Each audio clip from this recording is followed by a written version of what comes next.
Nurse Kaci Hickox is once again generating debate as Thursday morning she committed what some media outlets are calling an act of defiance. Nurse Kaci Hickox defies her voluntary quarantine for Ebola. Nurse Kaci Hickox has defied her quarantine. After caring for Ebola patients in Sierra Leone, Hickox was quarantined in a New Jersey hospital and then asked to finish her 21-day quarantine at her home in Maine. But she left her house around 9 a.m. Thursday morning and took about an hour-long bike ride while state troopers and reporters followed in their vehicles. Since she returned to the country, Hickox has been a controversial figure.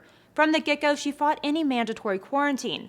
While some have defended her right to do so, others have implied they would be more comfortable if she just stayed home for a while. No question she's being provocative here, right? No question. There's no question that people are getting nervous, and don't dismiss those people. They're nervous because they're confused by this, and it's not that they're trying to be smart about it, I think. She may be okay now, but she could present, and we just don't know when. It'd be better if she's at home as opposed to out and about. Some, like Fox News' Shepard Smith, say the idea of quarantining a healthy healthcare worker is completely unnecessary.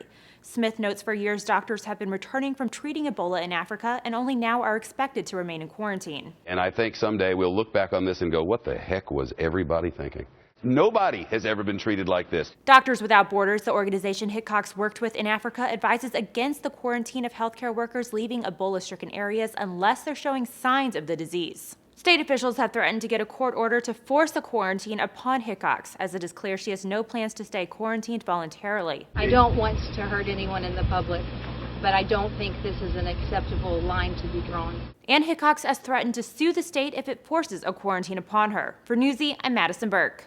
Influence by the military-industrial complex.